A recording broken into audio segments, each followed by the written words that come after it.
Hello दोस्तों, तो आज का ये वीडियो समर ने भेजा है मेरे ईमेल पे, वो मैं अभी आपको बताने वाला हूँ। और लिटरली बहुत ही डरावना मंजर रहा होगा जो भी है। खैर, हमें का स्टोरी जितनी ज्यादा डरावनी रही होगी उतना ही ज्यादा वीडियो में मजा आने वाला है। जिस गांव की ये स्टोरी है उसका नाम है मीठापुर और जिस लड़के की उसका नाम है समीर। मैं नाम को मिक्स कर सकता हूँ समीर और समर, क्योंकि ये दोनों उसी लड़के का नाम, क्योंकि उसके दोस्त उसे समर कह के बुलाते थे। समर ने बताया कि ये बात आज से 3 साल पुरानी है और उसके जिंदगी का सबसे डरावना अनुभव यही रहा है जो अभी आप सुनने वाले हैं। रात के अंधेरे में आप भी ये वीडियो देख रहे हैं, वो भी अकेले, तो कल देख लीजिएगा क्योंकि सच में ये बहुत ही डरावना होने वाला है। समर कहता है कि हमारा गांव बहुत ही शांत था, चारों तरफ खेतों की हरियाली और एक सुनसान रास्ता जो कि शमशान की ओर जाता था। बीच में जंगल भी पड़ते थे। गांव के लोगों का कहना था कि वहां पर रात को कोई भी जाता नहीं था, क्योंकि आज से कई साल पहले कई लोगों की लाशें एक साथ वहां पर जलाई गई। और ये बात समर और उसके बाकी दोस्तों को भी पता था, क्योंकि वो भी उसी गांव के आसपास रहा करते और वो सभी जानते थे कि वो रास्ता बहुत ही डरावना है। उस शमशान से कुछ ही दूरी पर एक पुराना हनुमान मंदिर भी है जो कि बहुत ही ज्यादा चमत्कारी और शक्तिशाली माना जाता है। लोगों का कहना है कि उस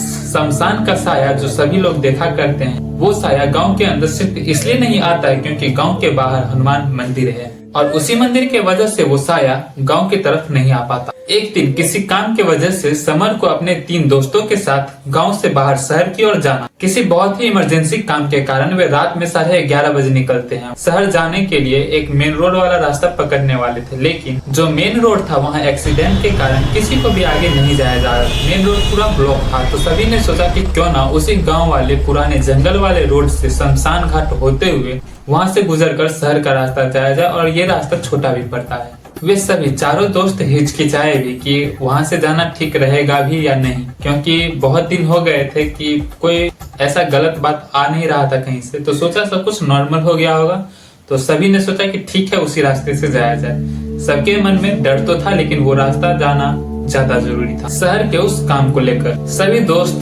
जवान थे, किसी के मन में भी डर दिखाना अपना अपमान समझना वे समझते थे, तो किसी ने भी नहीं बोला और सभी तैयार हो गए कि ठीक है शमशान के रास्ते चलेंगे, क्या ही हो जाएगा, देख लेंगे जो भी आएगा। तो उन्होंने अपनी गाड़ी उस शमशान रास्ते पर जंगल की तरफ शमशान घाट होते हुए मोड़ लिया। जैसे तैसे वे जंगल की तरफ बढ़े। रोड बहुत ही उबड़ खाबड़ था, तो गाड़ी ज्यादा स्पीड चल नहीं पा रहा था। सभी के मोबाइल का नेटवर्क एक साथ गायब हो जाता है, क्योंकि वो बहुत ज्यादा घना जंगल था, आता जाता नहीं था, आसपास घर नहीं था, तो वहाँ नेटवर्क भी नहीं लगाया गया। उनका कार लगभग 30 से 40 के स्पीड में रहती है। तभी अचानक से एक सफेद साया उनकी कार के आगे दिखता। 3 दोस्त उसके बैठे थे, उनमें से एक का नाम था रोहित। रोहित एकदम जोर से चिल्लाया, ब्रेक मार, और समर ने अचानक से बिना कुछ देखे ब्रेक लगा दिया। सामने देखा तो वहाँ पर कोई भी नहीं था। दीपक ने कहा कि हो सकता है कोई जानवर होगा, निकल गया, पर समर को पूरा यकीन था कि ये किसी इंसान जैसा दिख रहा था। फिलहाल शमशान आना भी बाकी था। वहाँ से वे अपनी गाड़ी आगे बढ़ाते हैं शमशान के तरफ। शमशान अब नजदीक पहुँच चुका था। जैसे ही वे शमशान के तरफ पहुँचे, शमशान में एक भी चिता नहीं जल रही थी, पर वहाँ पे धुआं उठ रहा था। उसी में से अमन बोला कि ऐसा कैसे हो सकता है, बिना किसी आग के धुआं कहाँ से आ सकता है। समर के अंदर डर था, लेकिन अपने दोस्तों के सामने मजाक नहीं बनना चाहता था। समर चुपचाप कार चला रहा होता है।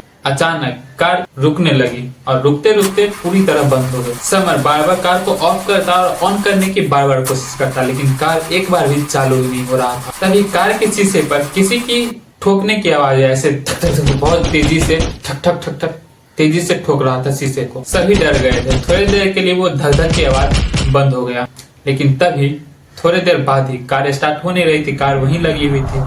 शीशे पर खरोचने की निशान बन रहे थे, जैसे नाखून से कोई एकदम पंजा मार रहा हो, नाखून से खरोच रहा हो शीशे को, और शीशे पर खरोच आ भी रही थी और आवाज एकदम खर खर की सबको सुनाई दे रही थी। सब एकदम डरे हुए थे। एक कोने में जाकर सब बैठे हुए थे। सभी एक दूसरे की मुंह की तरफ देख रहे होते। समर ने शीशे की ओर देखा। समर ने देखा कि एक बूढ़ी औरत की चेहरा जो कि आधा जला हुआ था और आंखें पूरी सफेद पड़ी थी, और वो बूढ़ी औरत भी सीधा मिरर की तरफ देख रही थी, मानो समीर को देख रही हो। रोहित डर से रोने लगा और दीपक जोर जोर से हनुमान चालीसा पढ़ने लगा। हनुमान चालीसा पढ़ने से सब कुछ शांत हो जाता है। अचानक थोड़ी देर बाद पीछे का सीट का दरवाजा अपने आप खुल जाता है। एक ठंडी हवा का झोंका कार के अंदर आता है और सीट पर वही सफेद साया बैठ जाता है। पूरे कार के अंदर जलने की बदबू फैल गई। समर बिना पीछे मुड़े हुए अपने रियर मिरर में देख रहा होता है। वो बूढ़ी औरत सभी को घूर रही होती है और कहती है कि यहाँ से कोई भी जिंदा नहीं गया है। और ये आवाज सुन के सभी चिल्लाना शुरू कर देते हैं। समर ने हिम्मत जुटाई और कहा कि यहाँ से थोड़ी ही दूर हनुमान मंदिर है, तो सभी लोग जोर से हनुमान जी का नाम लो और चलते हैं वहाँ। वे चारों चिल्लाकर बोले जय बजरंगबली, और जैसे ही उन्होंने बजरंगबली का नाम लिया वो साया अपने आप बाहर भाग गया और सीट का दरवाजा बंद हो जाता है। कार अपने आप ही स्टार्ट हो जाती है। चारों हनुमान चालीसा और हनुमान जी का नाम लगातार लेते रहते हैं। कार अचानक स्टार्ट हो जाता है और समर बिना कुछ देखे सीधा एक्सीलरेटर दबाता है और कार भगाना स्टार्ट करता है। उस उबड़ खाबड़ रास्ते में 50, 60, 80 के स्पीड में कार भगाए जा रहा है और उसी स्पीड में ठीक वही बूढ़ी औरत भाग रही है उसके कार के। समर रियर मिरर में देखते हुए कार भगा रहा था। समर ने देखा कि वो औरत दौड़ते दौड़ते अब उड़ने लगी और उसके कार के पीछे उड़ते हुए आ रही है। वह इतने ज्यादा गुस्से में है कि आंखों से अब खून बहने लगा। सोचो कितना डरावना मंजर रहा। एकदम जैसे तैसे कार भगाते हुए हनुमान चालीसा पढ़ते हुए सभी पहुंचते हैं हनुमान मंदिर की ओर। वे अपना कार एकदम स्पीड में लेके जाते हैं और बाउंड्री किया रहता है मंदिर के चारों तरफ, उसमें जाके सीधा ठोक देते हैं गाड़ी।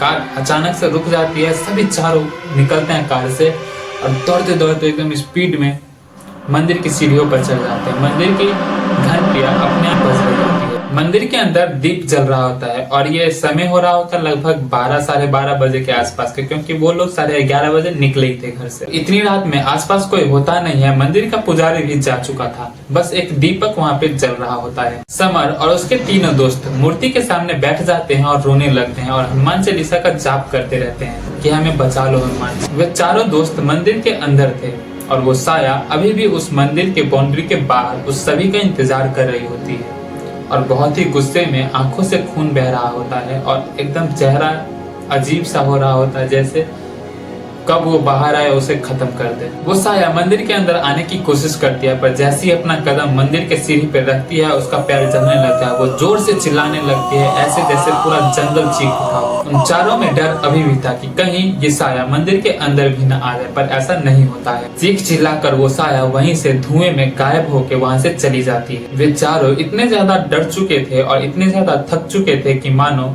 उनका आंख बंद होते ही वे सभी सो गए, एक तरह से बेहोश हो चुके थे मंदिर में। सुबह होता है, वहाँ का पुजारी मंदिर में वापस लौटता है। उन चारों को वहाँ पर बेहोश पाते हैं वो। फिर उन चारों ने मिलकर एक एक करके अपनी सारी बातें पुजारी को बता दी। मंदिर के पुजारी ने उन चारों से कहा कि बेटा 20 साल पहले उस शमशान में एक जिंदा औरत को जला दिया गया था और तभी से वो औरत अपना बदला लेती आ रही है और जो कोई भी उस शमशान के रास्ते रात को जाता है उसका मरना निश्चित ही है। पर जिस किसी पर भी हनुमान जी की कृपा होती है वही आज तक उस रास्ते से जाकर भी जिंदा वापस आया है और इसी मंदिर के वजह से ही वह साया आज तक गांव से दूर रहा है। यह मंदिर नहीं होता तो वो साया आज तक कई को शमशान पहुंचा चुका होता। वो पुजारी सबके माथे पर तिलक लगाता है, प्रसाद देता है और कहता है कि सब ठीक हो जाएगा। अब वो साया तुम्हारा कुछ भी नहीं करेगा, अपने अपने घर जाओ और आराम करो। सभी अपने अपने घर चले जाते हैं, लेकिन आज भी वो मंजर याद करके सभी डर से जाते हैं और वो रास्ता आज तक उन्होंने कभी वापस से नहीं चुना। तो ये थी वो स्टोरी। आपको कैसी लगी आप कमेंट में बताना और अपनी स्टोरी भी मुझे शेयर कर सकते हो मेरे इस ईमेल पे। वीडियो को लाइक कर लेना, चैनल को सब्सक्राइब कर लेना। मिलेंगे ऐसे किसी नेक्स्ट वीडियो में, तब तक के लिए बाय बाय।